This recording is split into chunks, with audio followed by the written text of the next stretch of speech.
Hey, guys. So today we're talking about the psychology of money blocks.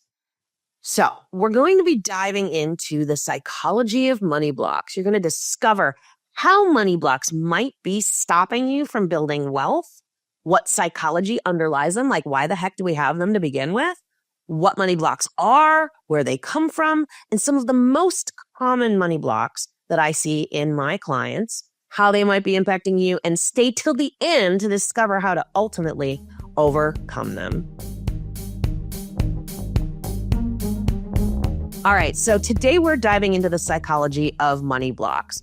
Money blocks are this thing that basically, can totally sabotage our financial success, our ability to grow more wealth and abundance.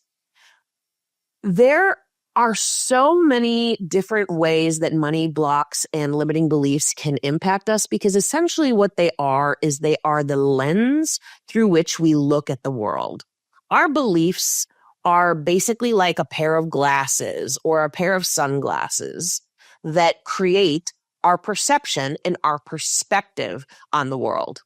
I've seen this over and over in the 20 years that I've been working as a psychologist and as a coach and as a wealth mentor, in the thousands of clients that I've worked with, is when you shift your perspective, when you take off the old glasses and put on a new pair of glasses of your choosing, everything changes, and it's so much easier to build the income, the impact, the freedom, all of the things that you want to build.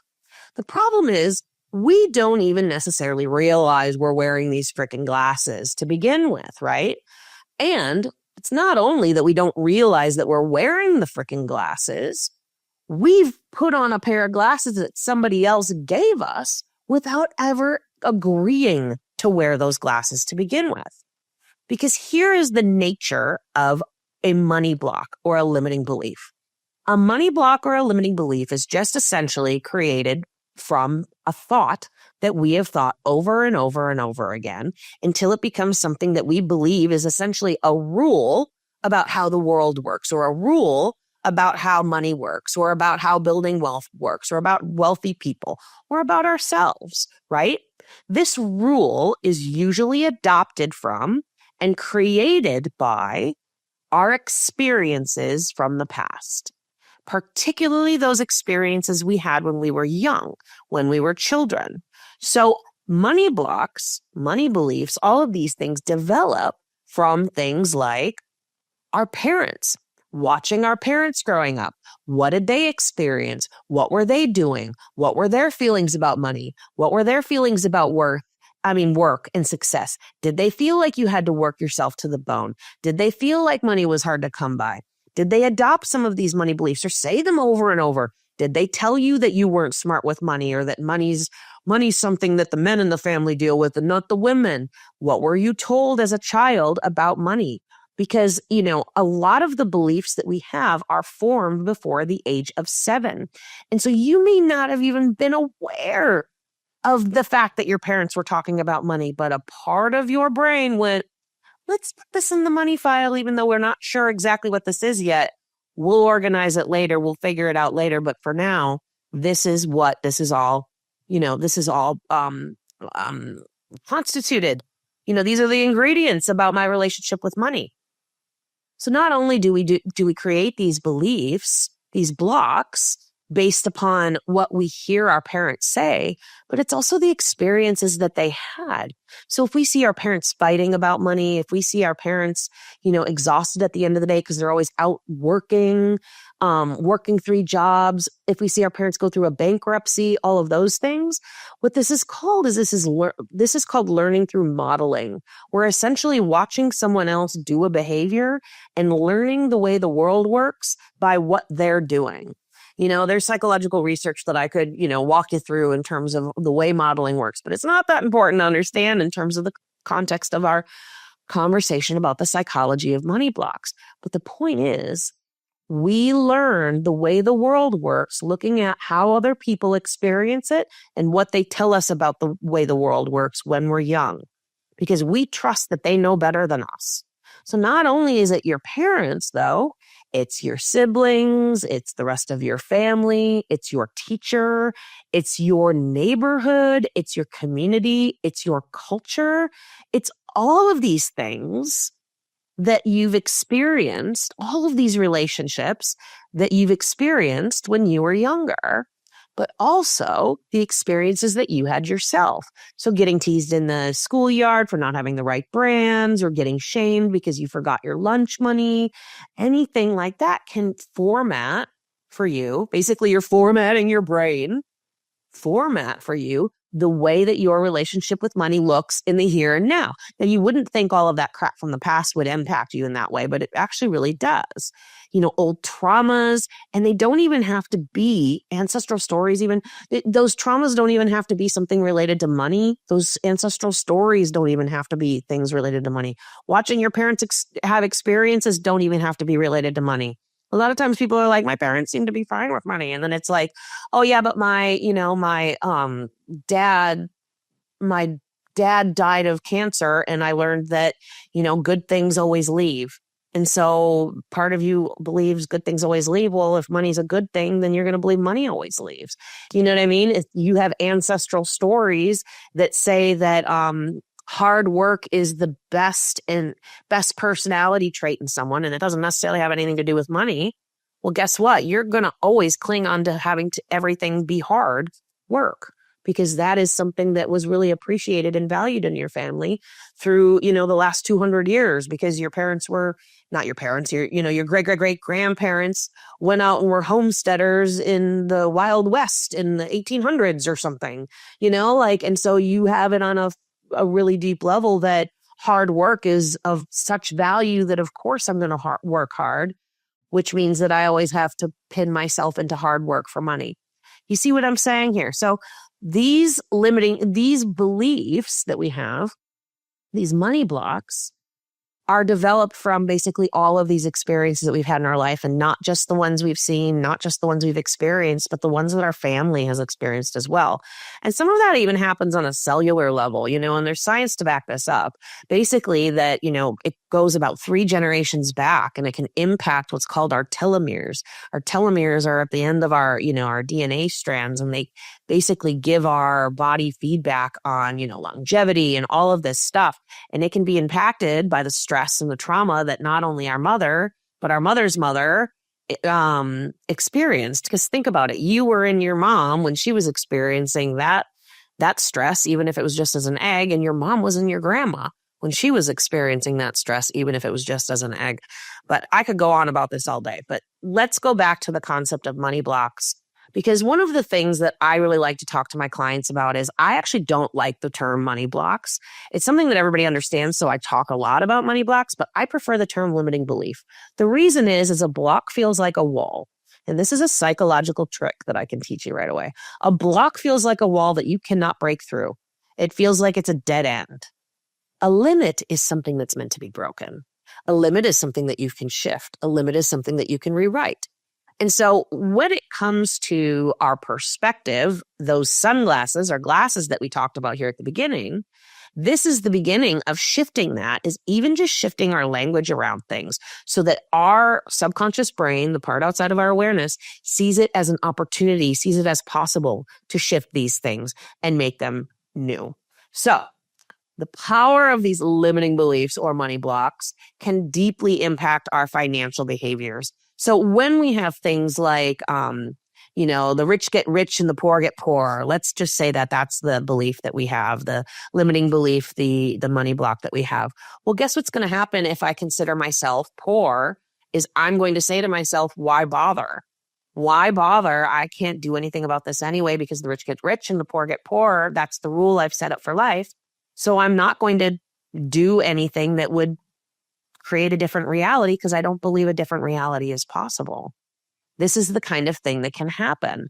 And so then what happens is you throw up your hands and you go, well, I'll just spend my time scrolling social media or, I don't know, doing something that isn't of value to my family and creating generational wealth that I'm really actually interested in doing, but I don't really believe it can happen. And so these money blocks or limiting beliefs end up impacting our financial bottom line because they impact our habits, behaviors, and choices. And they result in those habit behaviors and choices can result in self-sabotaging behaviors. Those self-sabotaging behaviors are often motivated, by part of our brain that acts outside of our conscious awareness. And so a lot of times what's going on is we have these thoughts, these beliefs, going on in the background, like, money doesn't grow on trees. And so money's hard to come by. And so this ends up impacting our choices because either we go, well, I'm going to have to work really, really hard and burn out in order to make money, or screw this, I'm not willing to burn out, so I'm not even going to try to make, more money, kind of a thing. And so then what happens is then it impacts our choices and behaviors further, and it impacts our bottom line because you can go down, one of two paths here, overworking yourself and burning out, or not doing any of the things. And guess what? Neither one is ideal. You have to shift the belief, put on the new glasses, turn the whole thing on its head so that there's a new set of beliefs that says, what if I can make more money with less time and feel more freedom and not have to burn out and not have to struggle? And it's not something that I have to stick my head in the sand about because it's not overwhelming anymore. And so when you can shift those beliefs into that kind of realm, into that middle ground where it's no longer these two crappy paths and there's a really good path, that's when you know that you've really done the deep work on your limiting beliefs and you've unlayered them. Now, I have another podcast on unlayering your limiting beliefs and your money blocks, and I'd highly suggest checking that out if you haven't checked out before, or if you haven't checked that out yet. So some common money beliefs that I see in my clients are things like money's hard to come by. Money doesn't grow on trees. You have to work hard for your money, or maybe you're a con artist, or maybe you're dishonest. Wealthy people are dishonest, and wealthy people take advantage of other people, or wealthy people aren't nice people, or wealthy people are fill in the blank with any negative perception of wealthy people. Because here's the thing, if you have any negative perceptions of wealthy people, guess what? You're not going to want to be one of them. You're not going to want to be one of them. And other ones are money is the root of all evil. I mean, that one's from the Bible, isn't it? Isn't it? I think.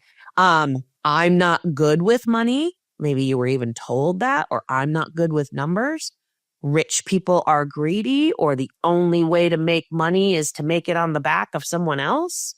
Money will make me a different person.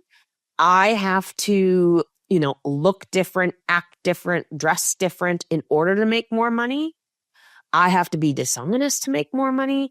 Money isn't spiritual. I don't want to focus on money because something about that feels icky. Money's icky. There's so many different limiting beliefs and money blocks that you may be adopting. But I guarantee that if you take a look at them and if you work on reprogramming them and releasing them and rewiring them and rewriting them, what will happen is you will find yourself stepping into a whole different relationship with money that is no longer based upon what someone else wrote, someone else's experiences with money, and is now based upon your choices. And this is the ultimate place of empowerment with money, is when you realize that perception, those sunglasses that you're looking at the world through, is ultimately a matter of choice. That you can choose your attitude, your perception, your perspective at any time, no matter what, and that you are that powerful.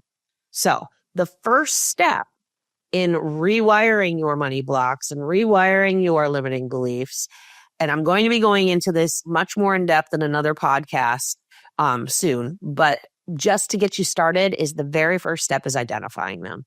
The very first step is identifying them. We want to pluck these things out of our subconscious mind, out of the part of our brain that isn't even aware that it's going on in the background, that this script and this little, voice in the background keeps saying this crap to us. We want to pluck it out of there, out of the unaware bucket, and bring it into awareness. The reason that this is the first and most important step, and it sounds so freaking simple, people are like, what? That sounds dumb. No, seriously, the reason this is so important is because you can't do squat about something until you're aware that it exists, right? You can't do anything. You can't paint the wall until you realize the wall needs to be painted. Awareness is always the first and most important step, because when you are aware, you are then empowered to make new choices. You are then empowered to do something different. You are then empowered to look at it and be honest with yourself about how it's impacting you and how you don't want to have it anymore. And so one of the factors here, though, with identifying these limiting beliefs and identifying these money blocks is sometimes we just can't spot them ourselves. We just don't have the capacity to see our own blind spots. And we need someone to hold up an accurate mirror so that we can see ourselves in a way that allows us the power of choice, that allows us to step into that empowered place where we can then do something different, and we can then choose a new reality, and we can then scale to new levels of wealth and abundance. And so this is why we do things like we work with financial therapists or wealth consultants and coaches, or we work through different programs that help us identify these limiting beliefs, or we have a coach or a consultant that we work with that helps us spot what's going on. Because the second thing when it comes to awareness, and like I said, I did another podcast on this that I encourage you to check out, is that these things often exist in layers. What I mean by that is the thing that we think is the thing that's holding us back is often not the thing holding us back. It's something else. So perhaps we're saying to ourselves, I think I'm holding myself from making more money in my business because I just think it's too complicated. I think it's too complicated and it's just going to be stressful. Well, beneath that might be a limiting belief or a money block that actually says, I can't trust myself to figure things out. That would be the core belief that needs to be dismantled and reprogrammed rather than the things are too complicated. That's an external factor. We can make things very simple externally, but if you don't think you can figure things out, doesn't matter how simple the external is, you're always going to be spinning in the, I can't figure it out, and it's never going to get figured out, right? And so unlayering these beliefs and really getting down to the core beliefs that are motivating the self-sabotaging behavior and you feeling stuck is another key important point to that awareness, that it's not just that front or that top level awareness, it's the layered awareness that's really important. It's also important to really understand that we can challenge these money blocks. We can shift them. We can flip them on their heads. We have choice. That's the third most important thing. So it's the awareness, it's the layers of the awareness, and then it's understanding your power to choose something new, to create new habits, behaviors, and choices that are based upon a new script, a new story you're telling yourself, when all of these factors from the past no longer have the hold on you that once, have motivated behaviors that weren't maybe in your ideal interest. Now, something that's really important to understand is that money blocks and limiting beliefs around money have developed for a reason. And I know that sounds crazy, and a lot of times people will argue with me about that, and they're like, no, they didn't. Well, all of our quote unquote negative coping mechanisms in this world developed for a reason. They developed because part of us believed it was protecting ourselves from something that didn't feel safe, from something that we didn't necessarily know how to deal with. And so something like money doesn't grow on trees, money's hard to come by, right? Maybe it's a belief that you adopted from your parents. It's not your belief, but that belief they adopted and shared with you and passed on to you to try to protect you from being disappointed by not being able to make more money. They thought that was helpful at the time. And so your brain thought that was helpful at the time to protect you from what it saw as dangerous. Was, what if you try to make more money and you fail? What if you're just chronically disappointed because there's no good jobs in our community? Whatever their belief system was. But the point is these money blocks and these limiting beliefs around money developed for a reason. And until you instill in yourself the belief that it's safe to release that coping mechanism, to release those old ways of being, to release those old beliefs, you won't be able to let it go. As long as part of you believes that that's still protecting you, you will not be able to let it go. So that's the fourth piece I really want to share with you is you have to make it safe in your nervous system, in your subconscious mind, in your being, in your body for you to release these things and feel as though you're safe and it doesn't have to protect you anymore. You know what I mean? That it's not the only way forward, that it's not the only way the world works, that there's new ways. And the fifth part here is the way to do that is by planting new seeds of abundance, of expansion, of, inevitable success. And then the sixth piece is that you need to give yourself compassion. You need to give yourself compassion that these things developed for a reason. They were there to protect you. And so there's no need to have shame or guilt or feel bad about having them to begin with. There's only that awareness which allows you and empowers you to choose something different. And anytime you slip into self-judgment, guilt, shame, guess what happens? You feel more stressed about it, and you'll essentially try to hold on to those things even more as a means of self-protection. So hopefully this helped you understand the psychology of money blocks, that this truly works on, a cognitive level, on a neurobiological level. It works with the stress response. I talk a lot about the power of the nervous system. That is a key component here too, particularly with allowing yourself to feel safe, releasing money blocks. And hopefully you got some great tips on how to begin to release them.